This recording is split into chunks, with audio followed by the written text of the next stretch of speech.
Assalamualaikum warahmatullahi wabarakatuh. Kembali berjumpa sahabat-sahabat medsos sekalian. Semoga kita semua selalu dalam keadaan sehat walafiat.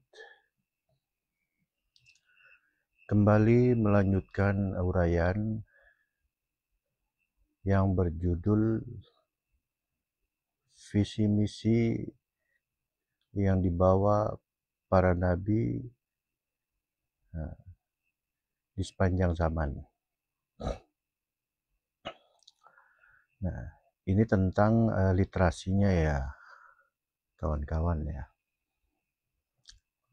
Jadi bahan untuk perenungan,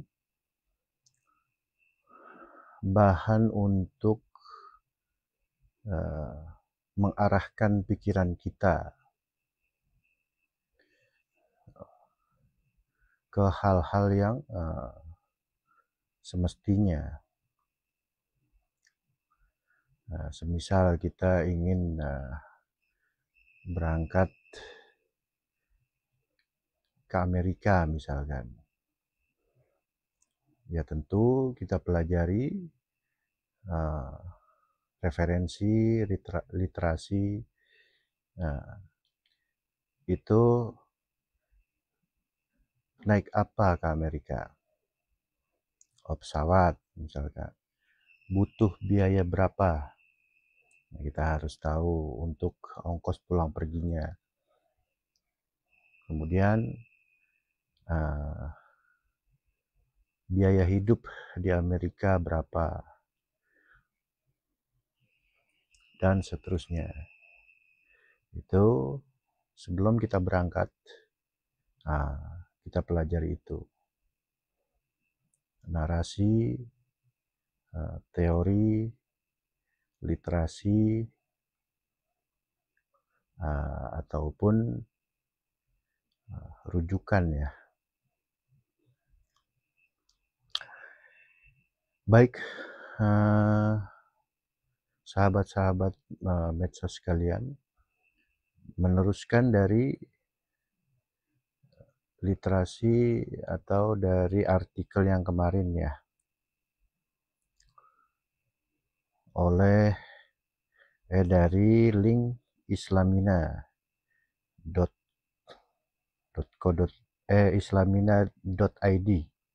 ya.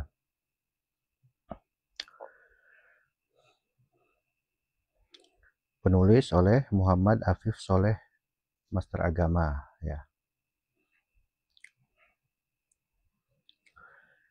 Nah, lanjutannya adalah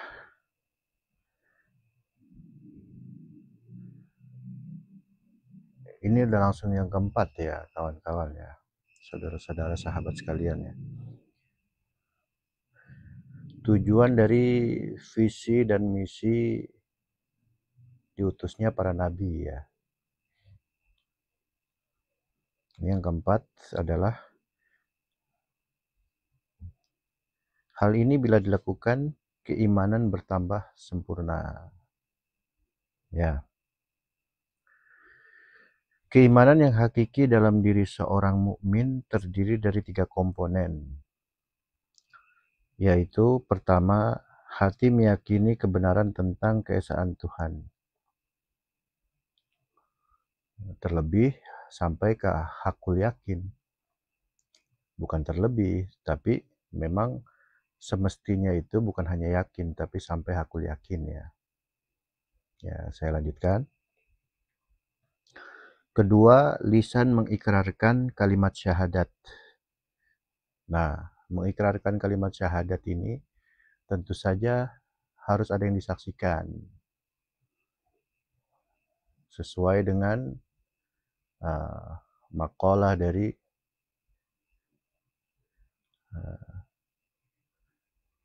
Ibnu Taimiyah atau Imam Ghazali, itu saya lupa tuh, bahwa ada Tuhan di langit, ada Tuhan di bumi, dan di ayat Qur'annya pun ada.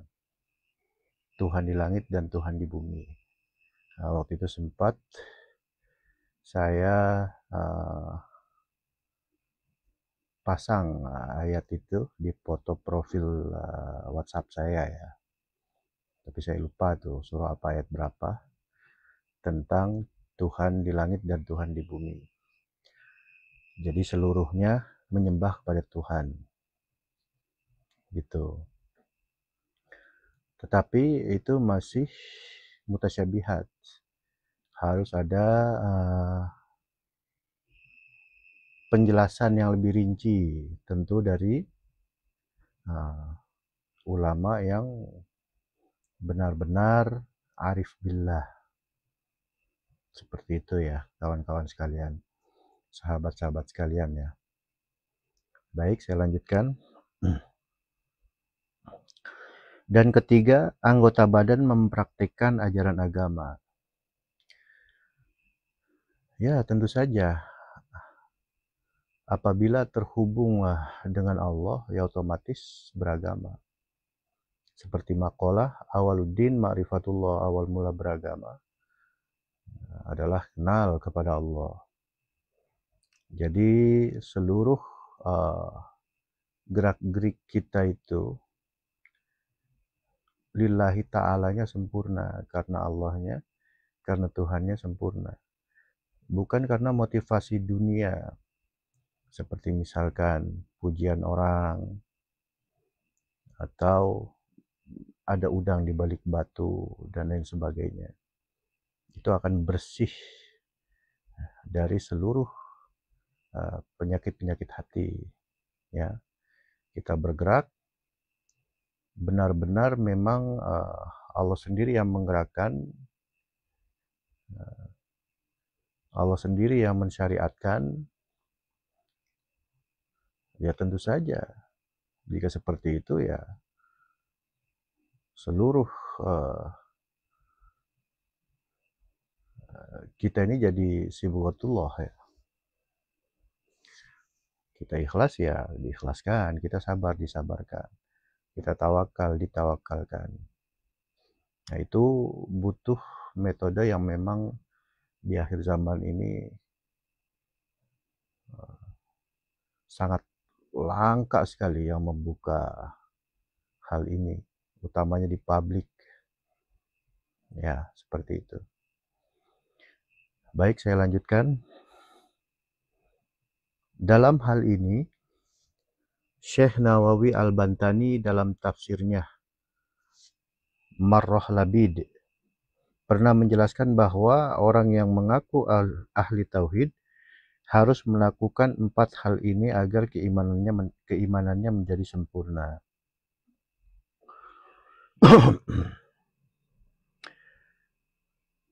Apa aja itu? Yang pertama, membenarkan, tasdiq. Ya, sahabat senior, nah itu dapat julukan as-siddiq karena sangat mudah sekali membenarkan Nabi. Tapi tentu saja karena satu guru, satu ilmu lah bahasanya dengan Nabi, jadi sangat mudah sekali untuk membenarkannya. Dan apakah sahabat lain tidak membenarkan? Ya enggak begitu. Karena memang Sayyidina Abu Bakar ini orang yang selalu di awal itu membenarkan apa yang muskil-muskil Nabi sampaikan ya, seperti contohnya peristiwa Isra Mi'raj. Ada kata-kata populer dari Sayyidina Abu Bakar, yaitu seandainya Nabi Muhammad melakukan lebih dari itu, aku pasti percaya. Seperti itu ya. Nah, itu jawaban dari Abu Jahal ya. Ya seperti itu. Saya lanjut. Yang kedua, mengagungkan, ta'zim. Ya tentu saja menomorsatukan Allah ya. Karena seluruh hidupnya, setiap detik, hari per hari, minggu per minggu, benar-benar hanya untuk Allah. Sudah hidup tuh, seperti doa di iftitah itu kan bagian dari ayat Quran ya. Inna salati wa nusuki wa mahyaya wa mamati lillah rabbil alamin la syarikalah wa bidzalika umit wa ana minal muslimin au kama qil wa ana awwalul muslimin.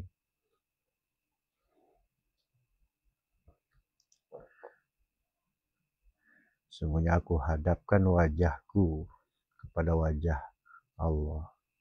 Nah, ini ada penjelasan tersendiri ya kawan-kawannya. Masih ayat mutasyabihat.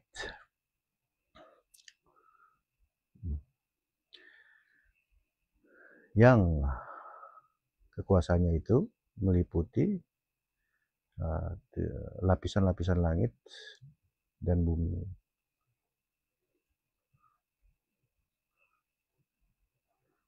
Yang lurus dan selamat, dan aku tidak termasuk orang-orang yang musyrik. Kita diajarkan di ayat itu yang dipakai di doa iftitah, memandu kita untuk tidak menjadi orang musyrik ya. Nah, berikutnya adalah sebagai bentuk penta'ziman atau pengagungan. Inna sholati, sesungguhnya solatku, wa nusuki, dan ibadahku, wa mahyaya wa mamati, hidup dan matiku, lillah, karena Allah, untuk Allah, dari Allah. Rabbul alamin, Rabbil alamin, Tuhan seluruh sekalian alam. Ya. Rabbun ya, pendidik aslinya ya. Ya seperti itu. Itu serba otomatis ya. Asal memang ketemu dengan metodologi serta rukun dan syaratnya. Baik, saya lanjutkan. Ketiga, merasa nyaman. Al-halawah. Halawah, manis ya artinya. Halawatul iman. Merasakan manisnya iman. Ya, tapi di sini oleh penulis diartikan nyaman. Ya, maksudnya nikmat gitu.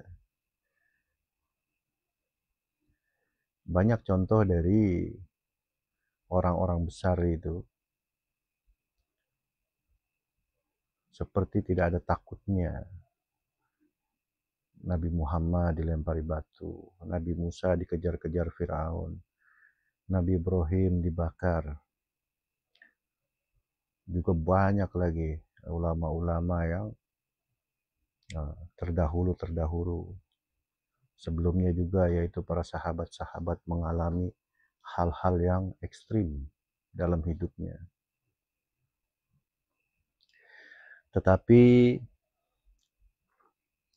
mereka, karena lafaz la ilaha illallahnya itu sudah mendarah daging, sudah terpraktekkan, nggak hanya ucapan, seperti tidak peduli dengan kondisi jasmaninya tuh. Apa yang menimpa jasmaninya, apa yang menimpa jasadnya. Dari disitulah luar biasanya. Dan ternyata penyebabnya adalah karena kasih sayang Allah itu sudah sangat meresap. Dan benar-benar itu kasih sayang dari Allah tuh. Nah, kita tentu tidak bisa mengerti kenapa orang sakit begitu kok bisa bahagia gitu. Nggak kapok-kapok. Istilahnya kan seperti itu ya. Sahabat-sahabat sekalian ya. Ya ternyata Ya ini memiliki satu garis lurus ilmu yang bersambung sampai kepada Nabi ya. Semoga kita semua bisa ada di situ. Yang sudah di situ semoga bertahan. Semoga istiqomah terus sampai kepada tujuan, yaitu ridhonya Allah Subhanahu wa Ta'ala. Sampai benar-benar makrifat ya. Ya seperti itu. Dan makrifat itu bukan hal yang luar biasa, enggak. Ya karena memang sangat asing dan entah bagaimana ya. Kesannya luar biasa, kemudian dianggap wah, dan orang yang ngomong tentang makrifat ini terkesan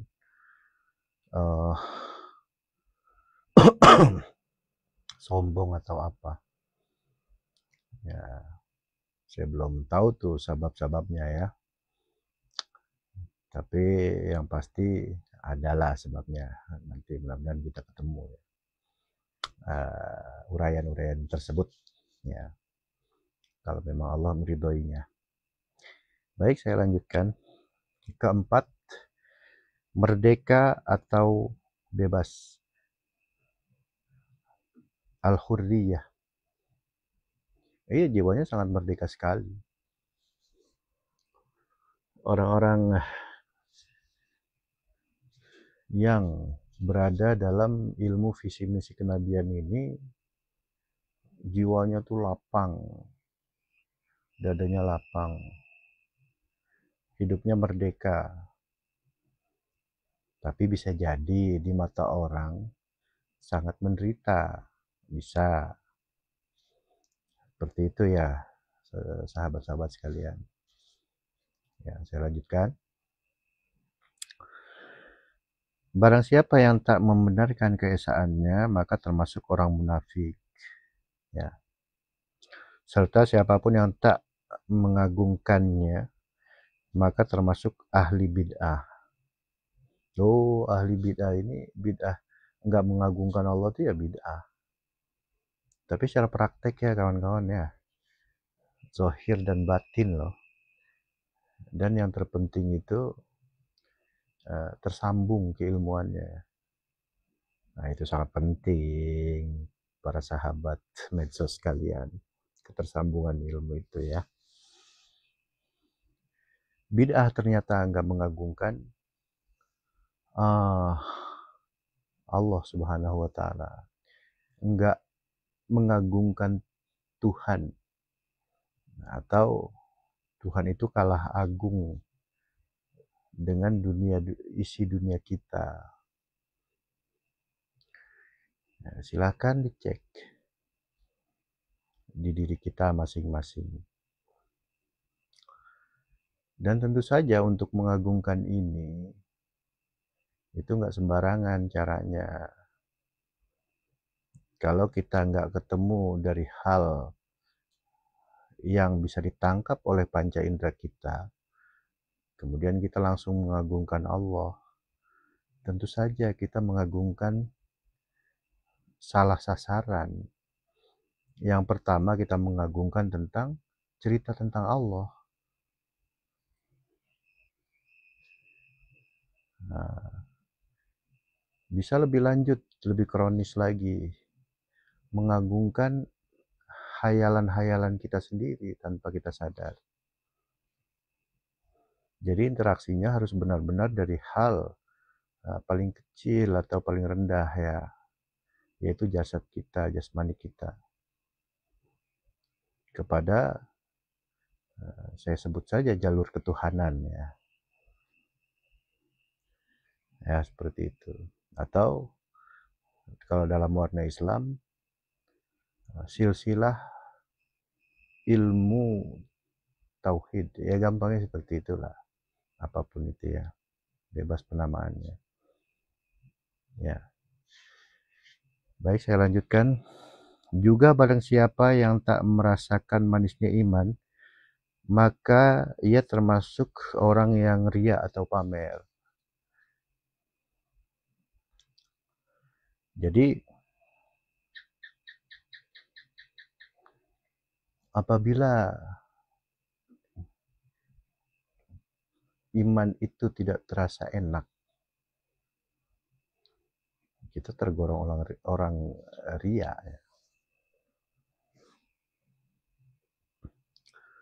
Kenapa ya? Gampang aja ya, karena ria itu enaknya ya jika dipuji orang. Sangkut pautnya tuh sama makhluk. Gitu. Itu rupanya salah satu tanda dari tidak bisa merasakan manisnya iman. Dan tentu saja iman itu tidak hanya percaya-percaya saja. Sebab ada di ayat Qur'annya, innallaha la yughni minal haq, inna dhanna, mohon maaf, inna dhanna la yughni minal haqqi syai'a. Sesungguhnya sangkaan itu tidak mencukupi dari sebagian al-haq, jalur kebenaran atau ilmu yang sebenarnya. Al-haq atau Allah sendiri. Syai'a, apapun, secuil pun maksudnya.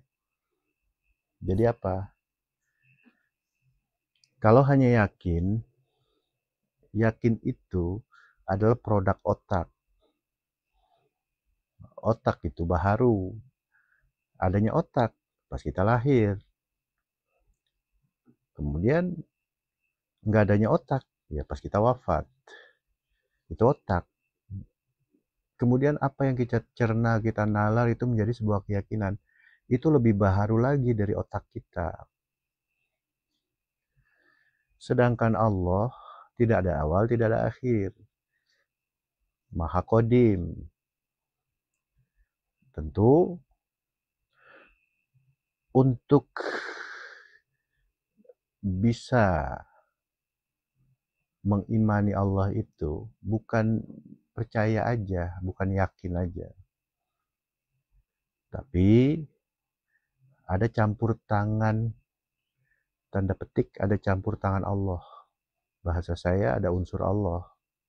Karena iman itu ternyata di Quran ya, disebutkan itu iman ditanamkan ya. Itu kias ya. Nggak kayak tanaman atau apa. Biar kita mudah aja. Jadi nur Allah itu ditanamkan di kolbu, di hati. Ya seperti itu. Nah, tentu ini berbicara tentang orang yang ada nur imannya. Gitu. Ternyata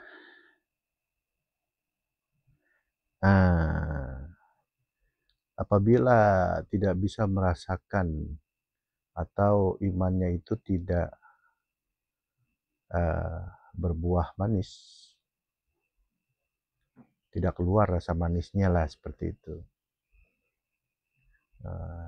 Itu tergolong orang pamer. Pamer itu kan syirik kecil ya. Nah, seperti itu ya. Saya lanjutkan. Dan siapa saja yang terikat dari cengkraman makhluk, maka ia termasuk orang melawan kebenaran. Iya, ya harus merdeka. Orang beriman ini hanya terikat kepada sistem ketuhanan. Seperti itu. Ya. Kemudian saya lanjutkan. Dari penjelasan di atas dapat dipahami bahwa orang beriman yang meyakini kebenaran kalimat tauhid harus dibuktikan dengan perilaku yang sesuai dengan ajaran, serta tak hanya diucapkan di lisan saja, tapi harus diyakini oleh hati yang terdalam. Begitu juga harus menghormati orang lain, terutama orang yang sesama iman. Ya, ini kata-kata terbaiknya harusnya itu seperti ini ya. Mohon maaf ya. Dari penjelasan di atas dapat dipahami bahwa orang beriman yang meyakini kebenaran kalimat tauhid harus dibuktikan. Bukan harus dibuktikan. Kalau dibuktikan itu relatif ya, kerja otak. Jadi nur iman yang tertanam itu memancar, menjadi gerak. Seperti itu. Dia digerakkan oleh nur iman itu. Disyariatkan namanya. Jadi tidak akan merasa, oh saya yang berjasa, oh saya yang berbuat. Itu nggak ada. Dia nggak melihat itu. Yang dia lihat ya hanya Allah aja tuh. Semua bukan perbuatan dia, ya karena perbuatan Allah.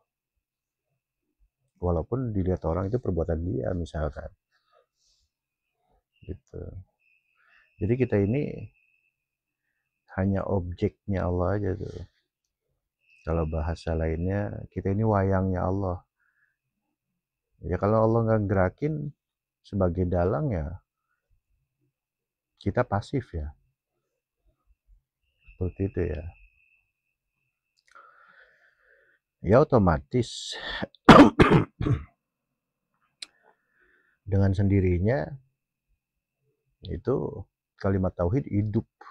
Bukti nyata hidupnya kalimat tauhid. Tapi bisa jadi orang tidak melihat itu. Ya bukan bisa jadi, malah orang tidak bisa melihat itu. Karena itu di alam pribadi ya. Di alam intim antara dia dengan Tuhannya. Seperti itu. Pasti sesuai sama ajaran Allah tuh. Ya dan jadi dia nggak benar-benar terarah. Kalau di sini kan disebutnya serta tak hanya diucapkan lisan saja, tapi harus diyakini oleh hati yang terdalam. Iya, jangankan lisan, geraknya aja tuh. Jadi seluruhnya yang terkecil, jangankan lisan atau geraknya. Kedipan matanya pun,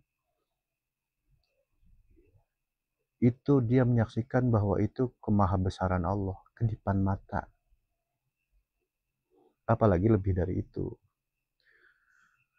Ya, seperti itu ya, sahabat medsos kalian. Begitu juga harus menghormati orang lain, terutama orang yang sesama iman. Nah, itu udah otomatis pasti ke situ. Akan sangat sayang terhadap sesama ya. Jangankan yang satu frekuensi, makhluk-makhluk atau orang-orang lain, itu pun akan sayang. Ya, itu akan hidup ya ayat Quran itu. Ya, yang asyidda walal kufar ruhama ubainahum. Ya, bersangatan kerasnya kepada pengingkaran-pengingkaran. Pengingkaran di sini maksudnya ya bahasa gampangnya kafir harbi lah, atau uh, ya artinya adalah orang kafir yang memeranginya. Itu pun karena memang bertahan aja dan apa namanya, memang ada perintah dari Allah gitu. Ya ruhama ubainahum, saling menyayangi antar sesama, sama orang beriman maksudnya. Ya bahkan ke seluruh makhluk-makhluknya Allah ya. Seperti itu. Bahkan ya terhadap musuhnya, orang-orang seperti ini tidak melihat itu sebagai musuh. Gitu. Hanya sebagai ayat-ayat aja. Tanda-tanda dari Allah tuh. Seperti itu kawan-kawan. Itu hidup sendiri. Jadi nggak disetting sama hal baru ini, itu sangat sulit, otak tuh nggak sanggup. Jadi harus kita bisa bedakan mana kerja otak, mana kerja dari unsur sistem Allah tuh, unsur nur dari berupa nur ya. Nah, seperti itu gambarannya kawan-kawan. Itu sulit loh. Baik, saya lanjutkan ya. Imam Al-Munawi dalam Faidul Qadir mengutip perkataan Sayyidina Ali bin Abi Thalib. Langsung artinya ya kawan-kawan. Manusia yang paling makrifat atau mengetahui Allah yaitu orang yang paling cinta dan juga menghormati orang yang ahli la ilaha illallah. Ya udah otomatis ya. Jika benar-benar itu si orang ini melebur dengan nurnya, nur imannya. Seperti itu ya gambarannya. Saya lanjutkan. Oh, sudah selesai. Semoga kita termasuk orang yang dimudahkan dalam mengucap kalimat la ilaha illallah menjelang akhir hayat. Bagaimana? Ini penulis ya, versi penulis. Kalau iseng-iseng dilempar pertanyaan konyol-konyolan, kan di sini tertulis, semoga kita termasuk orang yang dimudahkan dalam mengucapkan kalimat la ilaha illallah menjelang akhir hayat. Ini iseng-isengan aja ya. Bagaimana dengan, mohon maaf, orang yang tunawicara misalkan, bahasa umumnya gagu, nggak bisa mengucapkan la ilaha illallah, gimana? Jadi patokannya bukan itu, bukan diucapannya itu. Ya, seperti itu ya. Tapi ketersambungan antara ruhnya dengan Allah Subhanahu wa taala. Ya, segitu saja dulu para sahabat medsos sekalian. Ini udah masuk part 3-nya ya. Ya, mohon maaf apabila banyak kekurangan. Dan juga boleh kita interaksi di kolom komentar ya dari seluruh video-video saya. Ya, untuk kita saling berbagi wawasan ilmu, literasi, atau rujukan-rujukan ya. Nah, itu alasan untuk kita bisa saling kenal ya. Seperti itu. Semoga dengan begitu terjalin sesuatu yang bisa menurunkan kasih sayang dari Allah ya. Amin.